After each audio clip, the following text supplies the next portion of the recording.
जब कभी भी बाढ़ आती है, भूस्खलन होता है या फिर कुछ दुर्घटना होती है तो उसके पीछे क्या कारण होते हैं? क्या हम वास्तव में लापरवाह हैं या फिर हमारी जो है नीतियाँ गलत है? तो स्वागत है आपका। नमस्कार दोस्तों, स्वागत है आपका हमारे चैनल परचम IAS पर। जैसा कि आपको याद है, हम डेली करंट अफेयर्स को कवर करते हैं, किसी ना किसी अच्छी सी न्यूज़ के साथ आते हैं। तो आज एक द हिंदू की रिपोर्ट में उन्होंने जो है कुछ प्रकाशित किया था कि भारत एक जलवायु संकट के मुहाने पे खड़ा है। तो वो खड़ा होने के पीछे क्या कारण है? क्या हम कहीं पर लापरवाह हैं या फिर कहीं ना कहीं हम जानबूझकर इस चीज़ को नज़रअंदाज कर रहे हैं?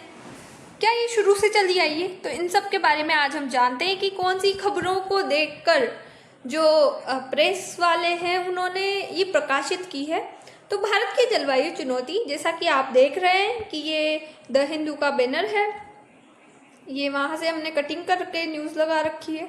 तो उसी के बाद हम बात करते हैं कि मानव विलुप्ति के अब तक के सबसे करीबी का समय हमें वर्तमान में देखने को मिल रहा है। 2025 की घड़ी का समय संकेत देता है कि दुनिया अभूतपूर्व जोखिम के रास्ते पर है और इस रास्ते पर चलते रहना एक तरह का पागलपन है। अगर किसी व्यक्ति को याद है कि इधर की तरफ हमारे को कांटे मिलेंगे और वहीं दूसरी तरफ हमें फूल मिलेंगे तो वो कांटों में जाएगा, तो उसका पागलपन होगा।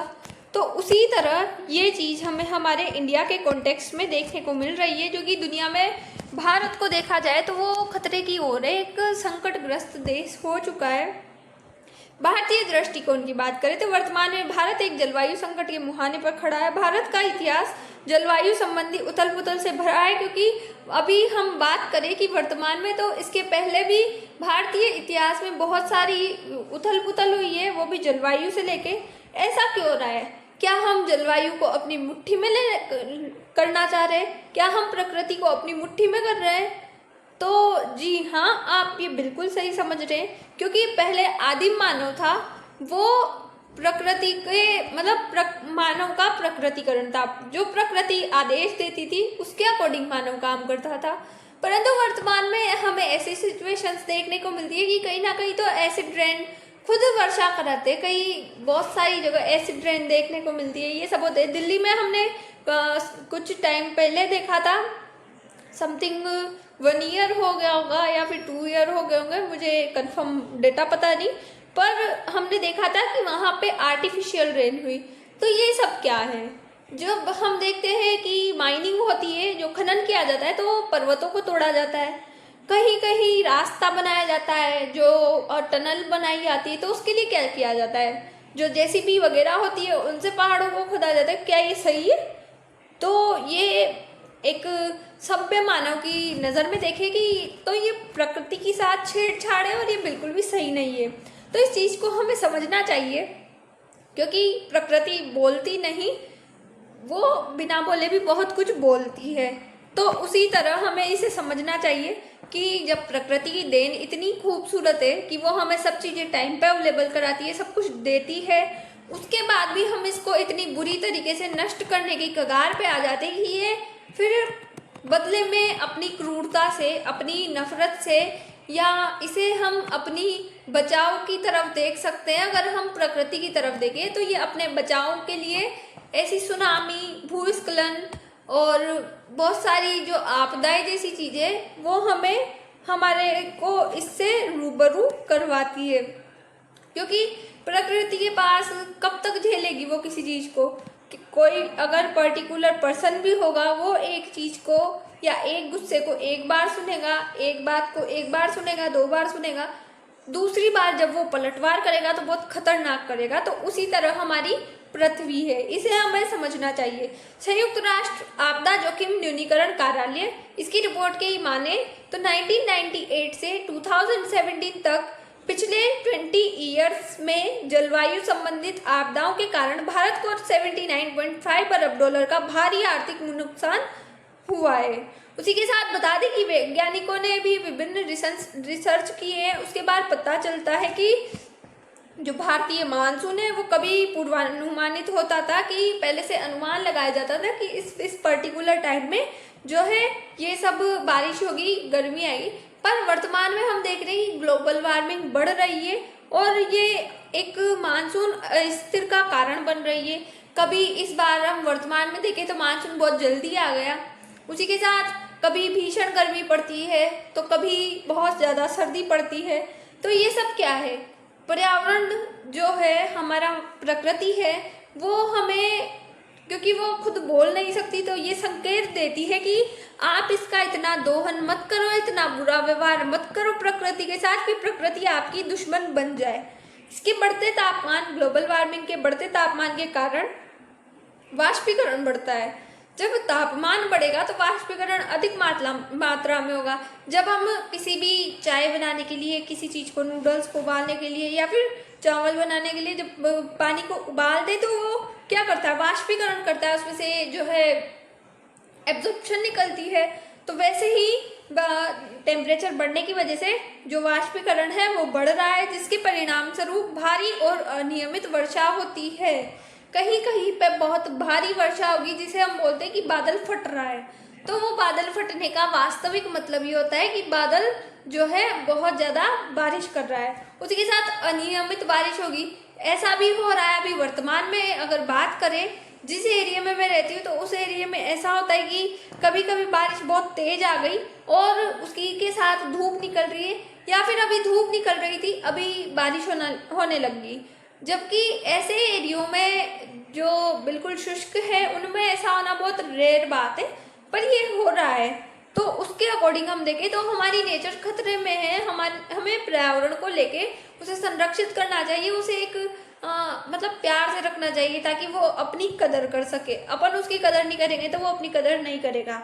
मानसून की बदलती धाराएं विशेष रूप से पूर्वोत्तर राज्यों असम, मणिपुर और अरुणाचल प्रदेश के लिए एक संकट बन गई है। जो हमारे पूर्वोत्तर के राज्य हैं उनके लिए हाल ही में 46 से ज़्यादा लोगों की मौत हुई है और प्रभावित 5 लाख लोग हैं। जो पूर्वोत्तर है उसमें जलवायु आपदाएं हो रही है। जो हम अगर बात करें तो जो मणिपुर और मिजोरम में है वो, एक तो पहली बात तो ये 7 सिस्टर्स वाला एरिया हमारे पास 22 किलोमीटर की जो रेखा है उससे जुड़ा हुआ है सिर्फ। तो क्या पता वो इसी रेखा से हो, जुड़ा होने के कारण अलग थलग पड़ा हो, तो इसमें ज़्यादा सरकार ध्यान नहीं दे पा रही हो अच्छे से। केंद्र सरकार अच्छे से किसी भी चीज़ को लागू नहीं करवा रही हो। तो ये वजह है क्या हमारे पूर्वोत्तर में जलवायु आपदाएं आने की, इसके बारे में हम जानते हैं। मणिपुर और मिजोरम में बाढ़ और भूस्खलन से 900 से अधिक घर क्षतिग्रस्त हुए हैं और सिक्किम में 1500 पर्यटक फंसे हैं। असम के 19 जिलों में 3.64 लाख से अधिक लोग बाढ़ से प्रभावित हुए और वहीं पूर्वोत्तर में बारिश से उत्पन्न बाढ़ अचानक आई। बाढ़, भूस्खलन, चट्टान गिरने और बिजली गिरने से लोग प्रभावित हुए हैं। जो मणिपुर और मिजोरम का एरिया है वो हम जानते हैं, हमारे हिमालय, यहाँ पे पर्वत चोटियाँ हमें बहुत विरल, मतलब बहुत सारी सघन मात्रा में देखने को मिलती है। बहुत सारी जो है पर्वतमालाएं इधर अवस्थित है। उसी के साथ अगर बात करें बारिश की हो रही तो ये बंगाल की खाड़ी, बांग्लादेश, इन सबके समथिंग इन सबके पास में सिचुएटेड है। तो ये सब चीज़ें कहीं ना कहीं इनकी जलवायु को जो है प्रभावित करती है। हम देखते कि कोई भी अगर शुष्क देश, मतलब शुष्क राज्य का कोई भी पर्टिकुलर पर्सन होगा तो वो मिजोरम, मणिपुर में जाना बहुत पसंद करेगा, क्योंकि वहाँ की बारिश इतनी सुंदर होती है। पर कभी सोचा है कि वो बारिश एक जो है बाढ़ का रूप ले ले तो कितनी भयानक हो सकती है, कितने लोगों को, कितने घरों को उजाड़ सकती है। इस चीज़ को कभी कोई गौर नहीं करता है और वर्तमान में बहुत सारे लोग हैं वो अपनी जान गंवा रहे हैं। कहीं ना कहीं जो निर्दोष लोग हैं वो ही जान गंवाते हैं, जिनका कोई कसूर नहीं होता। तो ये एक इंसान से नहीं होगा, ये सबको करना होगा। अपने घर से पहले सुधार करना होगा, जब जाके बाहर सुधार होगा, वरना ये करना मुश्किल है। क्योंकि गवर्नमेंट के स्तर पे देखें तो हम बहुत मुश्किल चीज़ है ये करना।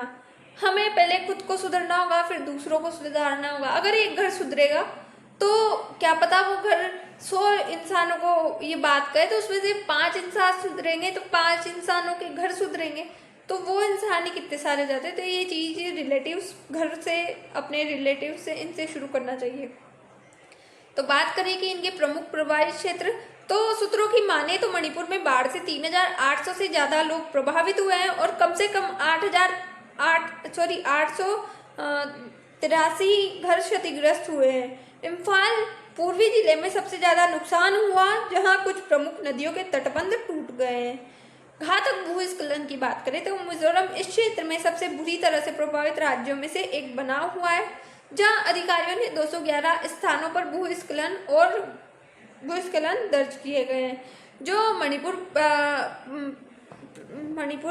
प्रदेश कांग्रेस कमेटी है, इन्होंने कुछ इनके मुखिया जो है, मतलब इनके इम्पोर्टेंट पर्सन जो है, इसके जो सचिव है, उन्होंने एक रिपोर्ट दी थी कि जो गवर्नमेंट है इसके ऊपर कुछ खास ध्यान नहीं दे रही है। तो इन चीज़ों को जो है गवर्नमेंट की आलोचना की गई थी इस चीज़ पे कि गवर्नमेंट को अच्छे से ध्यान देना चाहिए। इसमें भारतीय वायुसेना का क्या योगदान था? तो बाढ़ वगैरह ये सब के लिए हमारी भारतीय वायुसेना प्रमुख रूप से सहयोग करती है। तो बता दें कि अरुणाचल प्रदेश और असम सरकारों के अनुरोध पर भारतीय वायुसेना ने एक Mi-17 हेलीकॉप्टर को सेवा में लगाया और वहां से रेस्क्यू करके बहुत सारे लोगों की जान बचाई जहां तक संभावित थी। उसी के साथ कैसे हाई वायनाड में तबाही, खिसकने लगी जमीन, गांव हो गए अलग। कैसे होता है भूस्खलन? तो हम जानते हैं वायनाड जो कि केरल में सिचुएटेड है, जो कि हमारे कोस्टल एरिया के राज्य है केरल, उस पर सिचुएटेड है। तो इसमें कैसे क्या हुआ, कितने लोगों को जान गंवानी पड़ी? इसमें सैकड़ों लोगों ने जान गंवाई है, यहाँ तक कि यहाँ पे जो है लोगों की नींद मौत में तब्दील हो जाती है। तो ऐसे क्यों होता है? उत्तर पूर्वी केरल का अकेला पठारी जिला है वायनाड, पश्चिमी घाट पर्वत श्रृंखला में ये बसा हुआ है। ये जिला कर्नाटक और तमिलनाडु की सीमा पर अवस्थित है। चाय बागानों वाला ये इलाका लोकप्रिय हिल स्टेशन है। यह इलाका अक्सर बाढ़ और भूस्खलन का शिकार होता है क्योंकि यहाँ की जलवायु ही ऐसी है। एक बार हम बात करें, मैप पे चेकआउट करें तो ये वायनाड वाला एरिया हमें, तो मैप में ये वायनाड वाला जो एरिया है वो यहाँ पे सिचुएटेड है। उसी के साथ बात करें, जुलाई 2022 में पृथ्वी विज्ञान मंत्रालय ने लोकसभा में बताया कि पिछले 7 सालों में केरल में देश में सबसे ज़्यादा भूस्खलन हुए हैं। 2015 से 2022 के बीच हुए 3,782 भूस्खलनों में से 2,242 करीब 59.2% केरल में हुए हैं। मतलब केरल में ऐसा क्यों हो रहा है कि ये सबसे ज़्यादा भूस्खलन हो रहे हैं? क्योंकि वहाँ पे बहुत सारे रीजंस है। क्योंकि वहाँ पे एक तो कोस्टल एरिया है और पहाड़ियाँ हैं और गहन कृषि होती है, तो ये मुख्य रूप से जो है संभावित कारण है।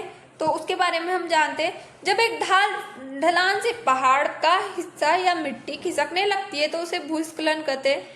भूस्खलन तब होता है जब पहाड़, ढलान या मिट्टी की पकड़ कमजोर पड़ जाती है। मतलब वहाँ उस एरिया में वहाँ की मिट्टी जो है गहन वर्षा से जूझने की वजह से कमजोर पड़ जाती है। जब चट्टान या मिट्टी के कणों को आपस में जोड़ने वाले गोंद जैसी शक्तियाँ कम हो जाती है। हमारी मिट्टी है वो बहुत उपजाऊ, बहुत ही प्रकृति की बहुत खूबसूरत देन है, जो कि इसके बनने की जब प्रक्रिया हम देखते तो हिमालय से ये नदियों के द्वारा खिसकती नीचे आती है और गाद बन के ये एक जगह रुक जाती है और ये नदी डेल्टाओं का निर्माण भी करती है उस जगह। तो हम जानते हैं कि हमारे गंगा और यमुना का डेल्टा है वो बहुत उपजाऊ है, बहुत अच्छा एरिया है। वहाँ पे जनसंख्या है वो भी बहुत ज़्यादा घनत्व में मिलती है, तो वो यही कारण है। तो मृदा का कमजोर होना ही भूस्खलन का प्रमुख कारण है। क्या है इसके प्रमुख कारण? भारी वर्षा एक बड़ी वजह है, क्योंकि अगर किसी भी स्थान पे वर्षा होगी वहाँ पे तो मिट्टी कमजोर होगी और वो खिसकने लगेगी। उसी के साथ भौगोलिक स्थिति, तो ये सबसे महत्वपूर्ण है। इस सब के अंतर्गत केरल के लगभग 50% भूभाग में 20 डिग्री से अधिक ढलान है, जो विश्व रूप से मिट्टी के कटाव और भूस्खलन के लिए एक अति संवेदनशील है। वायनाड तो पूरी ही इसी तरह बसा हुआ है। इस इलाके में बारिश की वजह से मिट्टी ढीली हो जाती है और फिर अस्थिर होकर फिसलने लगती है। जैसे कि हिमस्खलन होता है उसी प्रकार भूस्खलन होता है। हिमस्खलन में जो है बर्फ निकलती है और भूस्खलन में मिट्टी को जो है उसकी कमजोर होने के कारण वो खिसकती है। निर्माण गतिविधियां, तो इसका निर्माण इस संवेदनशील इलाके में पिछले कुछ सबसे महत्वपूर्ण निर्माण जो गतिविधियां हैं वो होती है, क्योंकि अगर हमारा एरिया इतना सेंसिटिव है और उसमें भी हम निर्माण गतिविधियां इतनी भयंकर रखते हैं जो कि वहाँ की परिस्थिति के अनुकूल नहीं है, तो वो हमारी गलती है, लापरवाही है। तो इस संवेदनशील इलाके में पिछले कुछ सालों में काफ़ी निर्माण हुआ। हिल स्टेशन होने की वजह से होटल और अन्य संरचनाओं का निर्माण हुआ। इसने हालत को खराब किया, प्राकृतिक जल निकासी को बाधित करके मिट्टी के कटाव को बढ़ा दिया है। बारिश का पैटर्न जलवायु परिवर्तन के कारण बदलता है, ये सब हम जानते हैं। अगर जलवायु परिवर्तित होगी तो वार्षिक अनियमित हो सकती है या फिर कहीं कहीं पे होगी नहीं। तो ये सब चीज़ें हम वर्तमान में इन चीज़ों से जूझ रहे हैं कि वर्तमान में मानसून जल्दी आ जाता है। तो इसके क्या कारण है? जलवायु परिवर्तन, अरब सागर का गर्म होना। जब हम देखते हैं ग्लोबल वार्मिंग, तो ग्लोबल वार्मिंग बढ़ रही है, पृथ्वी पूरी तरीके से गर्म हो रही है, तो कहीं ना कहीं महासागर भी गर्म हो रहे हैं। वनों की कटाई और भूमि उपयोग में बदलाव, ये सब चीज़ें भी बहुत महत्वपूर्ण है। वर्तमान में हमने थोड़े टाइम पहले एक खबर देखी थी कि हैदराबाद में कुछ कंपनी के लिए बहुत सारे जंगल काटे गए, तो उनके लिए जो स्टूडेंट यूनियन है उन्होंने जो है प्रदर्शन किए थे, आंदोलन किए थे। तो क्या हुआ? अगर हम वनों को काटेंगे, वनों को काटना ऐसी बात नहीं कि हमें अपनी चलो ज़रूरत है तो उसके लिए वन काट रहे हैं, पर अगर हम 1000 वन काट रहे हैं तो उसकी जगह 2000 लगाए फिर वनों को काटे तो ये जायज़ है। पर हम ऐसा कर रहे कि वन काट रहे हैं, वन भी नहीं लगा रहे, उसकी जगह हम और प्रदूषण करने वाली फैक्ट्रियां लगा रहे हैं, तो ये बहुत गलत चीज़ है। तो ये हमारी जलवायु परिवर्तन की उसको संकट में डालने के मुख्य कारक है। केरल में पिछले एक दशक में विनाशकारी बाढ़ और भूस्खलन सहित चरम मौसम की घटनाएं काफ़ी हद तक बढ़ी है। 2018 में भयंकर बाढ़ आई, जिससे इतिहास की सबसे भयंकर बाढ़ कहा जाता है। ये अनदेखी का नतीजा है। इसे हम जान रहे हैं कि ये अनदेखी है क्योंकि ये पूरे इलाका इकोलॉजिकल रूप से संवेदनशील है। यहाँ हल्के फुल्के भूस्खलन हमेशा होते हैं।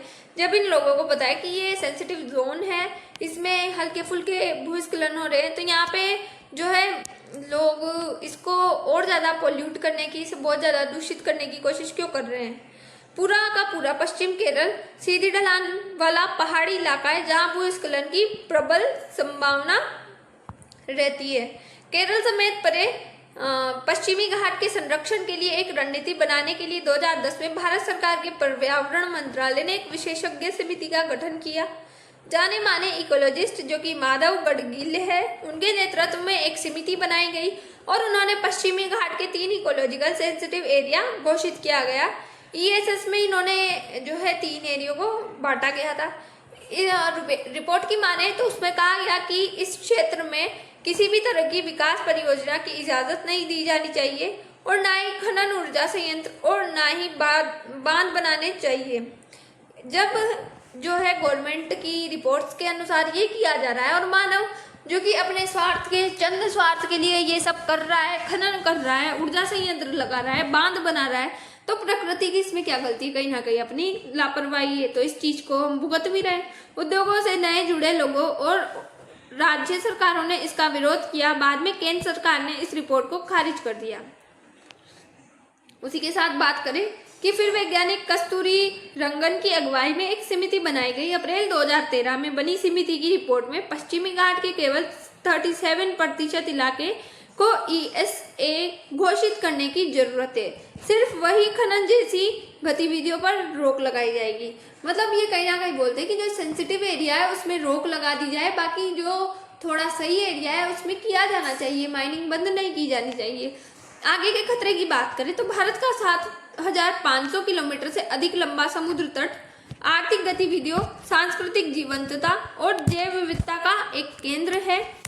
ये विशाल प्रायद्वीपीय क्षेत्र और इसके निवासी अब एक गंभीर खतरे का सामना कर रहे हैं। उसी के साथ बात करें अल नीनो और ला नीनो, तो अल नीनो ला नीनो जैसी घटनाएं हैं वो वर्तमान में हमें देखने को मिलती है, विश्व के प्रत्येक क्षेत्रों में देखने को मिलती है। ऐसा नहीं कि भारत ही इस चीज से संकटग्रस्त है। तो समुद्र स्तर में वृद्धि के दीर्घकालिक खतरे को अल नीनो और ला नीनो जैसी अल्पकालिक जलवायु घटनाएं बढ़ा रही है। बता दें कि दक्षिण एशिया में मौसम के मिजाज पर महत्वपूर्ण प्रभाव पड़ रहा है और अल नीनो से मानसून की बारिश है उसको कम कर दिया गया है, जिससे सूखा पड़ा है। अल नीनो मतलब पानी का सूखना, और ला नीनो की घटना से वर्षा बहुत ज्यादा होती है। चक्रवातों और बाढ़ जैसी चरम मौसम की घटनाएं हमें देखने को मिलती है। इनकी आवृत्ति बढ़ सकती है, जिनमें से कई भारत के तटीय क्षेत्र में तबाही मचती है। वर्तमान में इससे जूझ रहे हैं बहुत से देश और बहुत से हमारे राज्य। बेंगलुरु स्थित think tank centre for study for science technology and policy CSTEP की एक रिपोर्ट की माने तो कई भारतीय राज्यों ने जलमग्न होने का खतरा है। उसी के साथ उसमें महाराष्ट्र, तमिलनाडु, पश्चिम बंगाल और केरल जैसे राज्य पहले से ही बाढ़ की चपेट में है और इनका भविष्य अनिश्चित है। आने वाले टाइम में ये कोस्टल एरिया हमें लगता है जहाँ तक जलमग्न हो सकते हैं। हम जानते हैं कि जब अंडमान निकोबार में जो बाढ़ आती है तो उसके कारण कितना नुकसान होता है। अभी वर्तमान में उत्तरकाशी की बात करें तो ना वहाँ बादल फटा ना कुछ हुआ, इतने लोगों ने जान गंवाई, वो भी अचानक गंवाई। तो ऐसा क्यों रहा है? प्रकृति के साथ छेड़छाड़ मनुष्य को बहुत बुरा चपेट में मारेगी। उसी के साथ अध्ययन में आगे बताया गया कि 2040 तक समुद्र का जलस्तर बढ़ने के कारण मुंबई, यमन और थूथुकुडी की 10% से ज्यादा जमीन, पणजी और चेन्नई की 5% से 10% जमीन और कोच्चि, मंगलुरु, विशाखापट्टनम, हल्दिया, उडुपी, पारादीप और पुरी की 1%, 5% जमीन जलमग्न हो जाएगी। जो विशाखापट्टनम, कोच्चि ये सब जो है महत्वपूर्ण केंद्र है, व्यापारिक केंद्र है। उसी के साथ आजीविका को भी इसमें नुकसान होगा। खराब मौसम का असर महानगरीय बुनियादी ढांचे से कहीं आगे जाकर ग्रामीण और तटीय समुदाय पर विनाशकारी प्रभाव डालता है, क्योंकि भारत में जितने भी लोग हैं वो या फिर जो मतलब जितने भी जनता है उसमें 47% आबादी कृषि पर निर्भर है। इसके दुष्प्रभावों में देखने को मिलती है कि समुद्री जल के प्रवेश से होने वाला मृदा लवणीकरण कभी कभी जो उपजाऊ भूमि होती है उसको अनुपयुक्त बना देता है, मतलब उसकी उपजाऊ क्षमता कम कर देता है। अगर किसी जमीन में ज्यादा पानी बना रहेगा तो उसके पोषक तत्व मर जाएंगे या फिर पानी में बह के वो नष्ट हो जाएंगे। इसके परिणाम तो उत्पादन में ये गिरावट लाएगा, जिससे भूखमरी जैसी स्थितियां हमें देखने को मिल सकती है। गैर स्थानीय खाद्य स्रोतों पर निर्भरता बढ़ाता है ये कि हम वर्तमान में देखते हैं जब दूसरे देश हमारे ऊपर इतना टैरिफ लगा रहे हैं, अमेरिका जैसे देश, तो हमारी दूसरे देशों से जब जरूरत पड़ेगी तो क्या भरोसा है कि वो देश हमारा शोषण नहीं करेंगे। वर्तमान में भारत साधन संपन्न होने के बावजूद भारत का इतना दोहन किया जा रहा है, इतना शोषण किया जा रहा है, तो क्या संभावना है उसकी कि भारत के पास कुछ नहीं होगा, नंगा भूखा होगा, तो उसको क्या कोई सहायता देगा? भारत के पक्ष में कोई भी देश नहीं खड़ा है। असल बात तो ये है, इस चीज को हमें जितना जल्दी मान सके उतना जल्दी अच्छा है। सब व्यापार से एक दूसरे से जुड़े हुए हैं, जिससे राष्ट्रीय खाद्य सुरक्षा कमजोर हो सकती है। एक निर्माण में चेतावनी दी गई कि दुनिया का सबसे बड़ा सन्निहित मैंग्रोव वन जो कि सुंदर वन है 2100 तक अपने 80% क्षेत्र का खो सकता है। बढ़ते जलस्तर और बढ़ते समुद्र तल से इन आवासों के विनाश से प्रजातियां विलुप्त हो सकती है और खाद्य श्रृंखलाएं बाधित हो सकती है, जिसके परिणाम स्वरूप से सीमाओं से परे तक फैल सकती है। अगर हमारे वन नष्ट होंगे तो हमारा जीवन भी नष्ट हो जाएगा। हम एक टाइम के बाद जो है पानी के बिना थोड़े टाइम जीवित रह सकते हैं, पर हवा के बिना हम जीवित नहीं रह सकते। हवा हमारे लिए सब कुछ है, तो वनों को क्यों काटा जा रहा है? वनों को काटेंगे तो हमारे सुंदर वन जैसे इतने अच्छे इतने सुंदर वन हैं वो खत्म हो जाएंगे। इससे हमारी बहुत सी स्पीसीज खत्म होगी, तो जो फूड साइकिलिंग है वो कहीं ना कहीं प्रभावित होगी। जब हम जानते हैं कि जो नहीं दिखने वाला बैक्टीरिया भी इतना महत्वपूर्ण होता है कि वो हमारे जो है जीवन में मतलब हर एक चीज से हर एक जगह पे देखे उसके इंडेक्स में बहुत महत्वपूर्ण होता है। तो अगर इतने बड़े बड़े जानवर विलुप्त होंगे तो वो हमारे आने वाले टाइम में बहुत नुकसानदायी हमें प्रतीत होंगे। राष्ट्रीय सुरक्षा चिंतन तो भारत इसके स्थान पे जलवायु संकट के स्थान पे 6वें स्थान पर है। भारत समुद्र तल में वृद्धि के बढ़ते प्रभावों के प्रति सबसे अधिक संवेदनशील है। सतह के तापमान के लिहाज से हिंद महासागर सबसे तेजी से गर्म हो रहा है और अत्यधिक गर्मी और नमी के कारण चक्रवातों की तीव्रता बढ़ रही है। इसलिए ये जरूरी है कि सरकार पर्यावरण क्षरण की चिंताओं को राष्ट्रीय सुरक्षा के मुद्दे के रूप में देखना शुरू करे।